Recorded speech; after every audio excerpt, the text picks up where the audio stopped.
मदन मोहन जी के मंदिर में झाड़ू का काम करते थे। उनका नाम था काले खां। क्या नाम था? काले खां। काले खां बड़े प्रसिद्ध हैं, मैंने उनका चरित्र पढ़ा भी है, श्री काले खां जी का। काले खां जी के नाम से आज भी मदन मोहन जी की आरती होती है, तो ऐसा होता ही नहीं कि काले खां को प्रणाम नहीं कर दो। देखो कितनी बड़ी बात, हमारे हिंदुओं के इष्ट ठाकुर जी हैं और उनकी आरती होती है, तो आरती में एक विजातीय व्यक्ति का स्मरण किया जाता है, तब आरती संपन्न होती है। श्री मदन मोहन लाल जी तो काले खां जो थे वो झाड़ू का काम करते थे मंदिर में। अपना घर चलाने के लिए उन्होंने ये कार्य स्वीकार किया।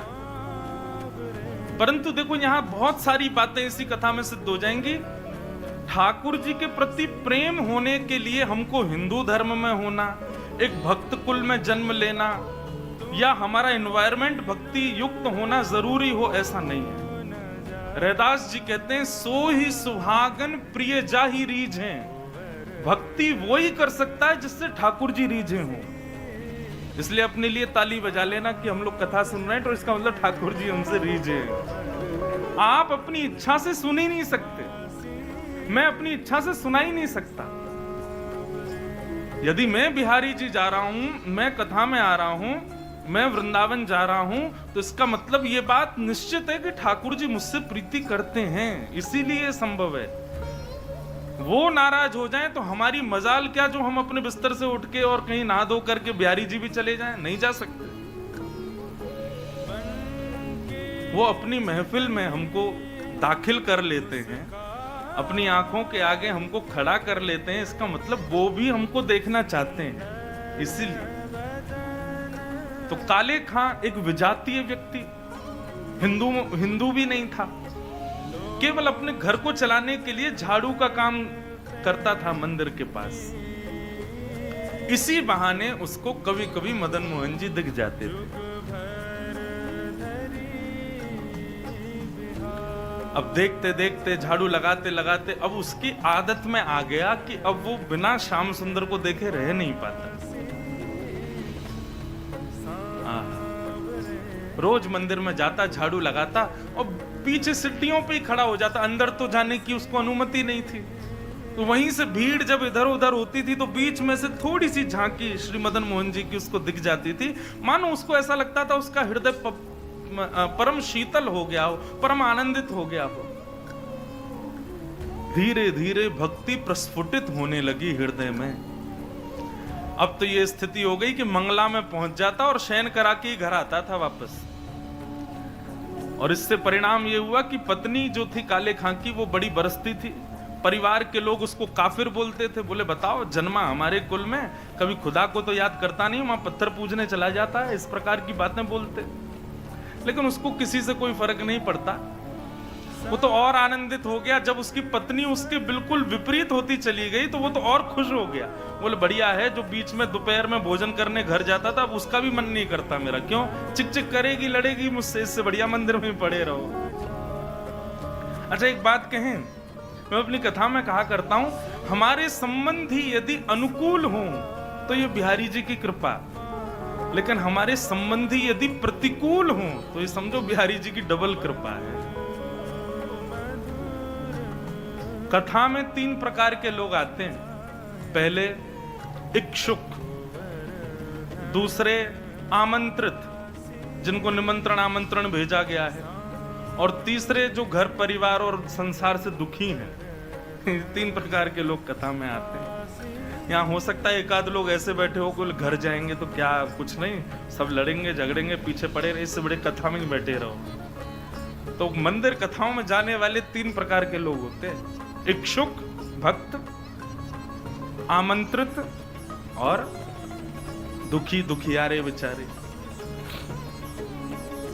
तो काले खां को तो और अच्छा लगता, पत्नी बेचारी ऐसी विमुख हो गई कि अब तो वो पूरा दिन ही मंदिर में ही निकालता। लेकिन काले खां की व्यवहार धर्म में एक पीड़ा थी कि उनको कोई संतान नहीं थी। घर परिवार के लोग सब उसको बहुत डांटते थे।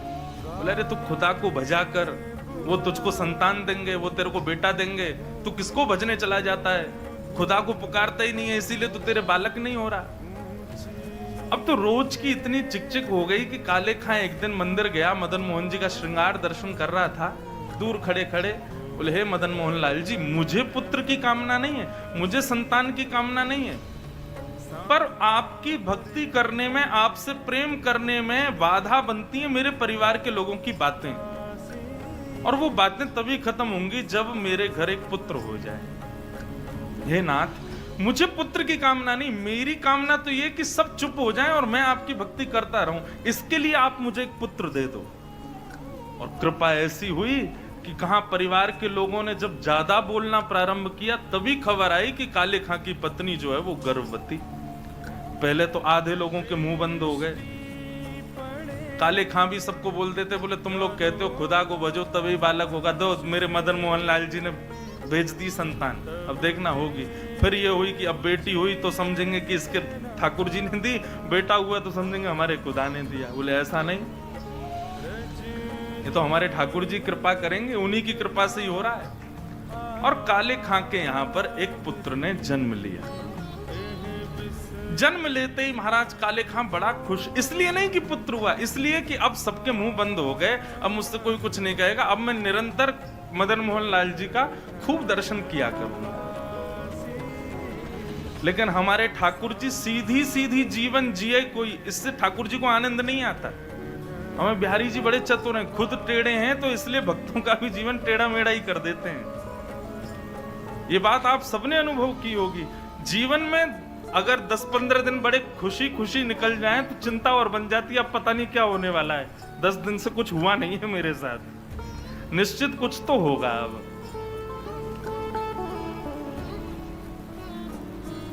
काले खां का पुत्र 8 वर्ष का हो गया, सब आनंदित था, काले खां बड़ा प्रसन्न।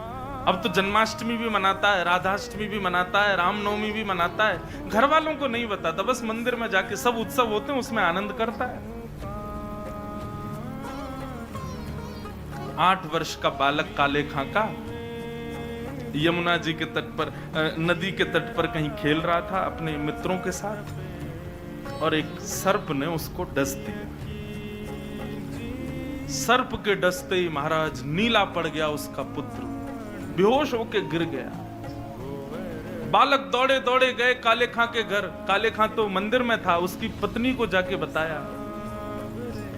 पत्नी रोते रोते मंदिर पहुंची, जाकर के बोली जल्दी चलो, हमारे बेटे को सर्प ने डस दिया है, वो नदी के तट पर बेहोश पड़ा है, मैं जा रही हूं उसके पास, तुम जाओ किसी झाड़ फूंक वाले को लेके आओ, हमारा बेटा मर जाएगा।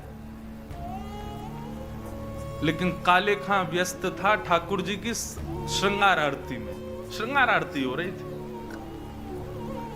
पत्नी इतना बोल करके लौटने लगी, लौट करके उसने पीछे देखा कि आए कि नहीं, तो देखा तो काले खां तो ठाकुर जी को ही देख रहा था।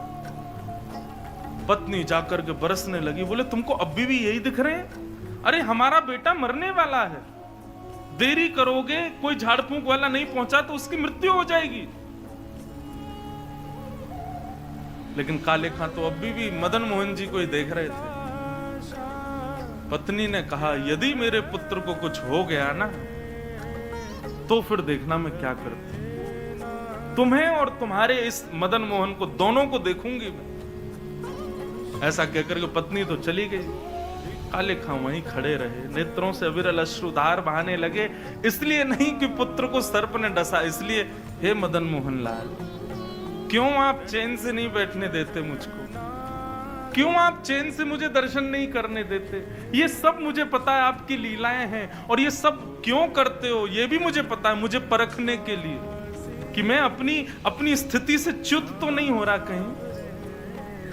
दोस्तों, अभी लास्ट ईयर ही मेरे बहन की शादी हो गई, और उसने इतनी सारी डिग्रीज, इतनी सारी क्वालिफिकेशन सीखने के बाद भी घर में एक हाउस तो नहीं हो रहा कहीं। लेकिन मेरा पुत्र दिया आपने था तो बचाओगे भी आप ही। और पुनः कहूंगा, इसलिए नहीं कि मेरा पुत्र है, इसलिए कि मैं आपसे दूर ना हो जाऊं, बस मेरे पुत्र को बचाना। संध्या आरती के बाद जैसे ही कपाट बंद हुए, काले खां नदी के तट पर पहुंचा। भीड़ इकट्ठी थी, पत्नी को जैसी पता चला काले खां, बोले आगे ओझा को नहीं लाए, झाड़ फूंक वाले को, बोले वो तो मैं भूल गया। इतना कहना हुआ कि महाराज परिवार के लोगों ने काफिर काफिर कहकर के काले खां को सुनाना प्रारंभ कर दिया। दौड़ करके गए, ओझा को लेकर के आए। जैसे ही ओझा ने आकर के उसकी नब्ज आदि देखी तो कहा ये बालक तो जीवित नहीं है, इसकी तो मृत्यु हो चुकी। सब रोने लगे। काले खां की पत्नी ने अपने पुत्र को गोद में उठाया और ले गई और मदन मोहन जी के द्वार पर जाकर के अपने पुत्र को रख दिया। बोले बहुत कहते थे मदन मोहन लाल जी ने दिया, मदन मोहन लाल जी ने दिया है, तो ये जीवित करके दिखाएं इसको अब। और यदि ये जीवित नहीं हुआ, खुद भी मर जाऊंगी, तुमको भी मार दूंगी और पूरे परिवार को नष्ट कर दूंगी इन्हीं की दहली पर। तब काले खां ने मदन मोहन लाल जी को निहारा और निहार करके कुछ शब्द काले खां ने लिखे। हैं तो थोड़े उर्दू के अल्फाज, लेकिन हैं बहुत सुंदर। इनमें से कई शब्दों के अर्थ तो मुझे भी नहीं पता, उर्दू में है।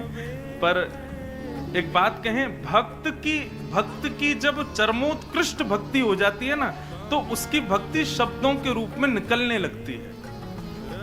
जब भक्ति चरम स्थिति में पहुंचती है, कहां मीराबाई ने नहीं गाया, सूरदास ने नहीं गाया, तुलसीदास ने, सबने गाया। एक बात नोट कर लीजिएगा, जिसने पाया उसने गाया, और जिसने नहीं पाया वो गा नहीं पाया कभी। यदि बिहारी जी मिलेंगे ना, तो आप गाने का प्रयास नहीं करोगे, गाना अपने आप होगा, अपने आप प्रकट होंगे शब्द आपके मुख से। अभी हमारी स्थिति क्या है, अभी हम सूरदास के पद गाते हैं, अभी मीराबाई के पद गाते हैं, अपने हमारी कोई निर्माण नहीं है, अपनी हमारी कोई सामर्थ्य नहीं है। पर जिस दिन बिहारी जी मिलेंगे, उस दिन जिह्वा में सामर्थ्य आएगी और आप कुछ ना कुछ गाओगे, ये निश्चित है। जो पाएगा वो गाएगा। काले खां मदन मोहन लाल जी की ओर देखने लगा और कहने लगा, मुसफक साफीक रफीक दिल दोस्त मेरे नजदीकी हकीकी ख्याल कीजिए। मेहरबान कदरदान आला तू जहान बीच, मुझसे गरीबों का गुनाह माफ कीजिए। काले बेकरार खड़ा तेरे दरबार पे, नंद के कुमार जरा गौर अब कीजिए। हिंदुओं के नाथ तो हमारा कुछ दावा नहीं, जगत के हो नाथ तो हमारी सुध लीजिए। हे मदन मोहन लाल, एक द्वार पर खड़ा है तुम्हारे, यदि तुम हिंदुओं के नाथ हो तो हम वापस चले जाएंगे, कोई कृपा मत करना। पर मैंने सुना है लोग आपको जगन्नाथ बुलाते हैं। जगत के हो नाथ, जगत के हो नाथ तो हमारी सुध लीजिए। बस ये बात कहनी हुई, नेत्रों से अविरल अश्रुधार बहने लगे काले खां के, और देखते ही देखते जैसे अश्रुधार का एक बिंदु नीचे पड़े हुए काला पड़ गया था पुत्र विष के कारण, जैसे एक बिंदु जाकर के उस पुत्र के मुखमंडल पर पड़ी, पड़ते ही उसका जो काला वर्ण हो चुका था वो श्वेत होने लगा, और धीरे धीरे पुत्र ने आंख खोलनी प्रारंभ करी, उठ करके बैठ गया, देखने लगा, जल पी करके बोला अब्बा अम्मी, जो उसके माता पिता थे उनको उन्हीं शब्द में पुकारा। बोले कि वो कहाँ गया? बोले कौन? अरे अभी जो यहाँ खड़ा था, मेरे समान छोटा सा बालक था, मेरे जैसा ही सांवला उसका वर्ण था, मोर मुकुट पहनी थी, बहुत सुंदर उसकी मुस्कान, उसके ऐसे सुंदर नेत्र थे, वो मेरा सखा है, वो मेरे गले में गलवैयां डाल करके खड़ा था, कहाँ गया वो? और ये भाव देखते ही वहां खड़े जितने लोग थे सबने मदन मोहन लाल जी को दंडवत प्रणाम किया। सब समझ गए, बोले किसने की है कृपा हमको पता है। तब से लेके आज तक श्री मदन मोहन लाल जी की आरती होती है तो आरती होते ही वहां का एक आरती पूर्ण होते ही एक पंक्ति गाई जाती है। कारे के बेटा को जब कारे ने खाया, कारे के बेटा को जब काले ने खाया, कारे की कविता सुन बेटा जिवायो है। काले खां के बेटा को जब काले नाग ने खाया तब काले खां की कविता सुन करके उसके बेटा को जिवाने वाले बोल मदन मोहन लाल की जय।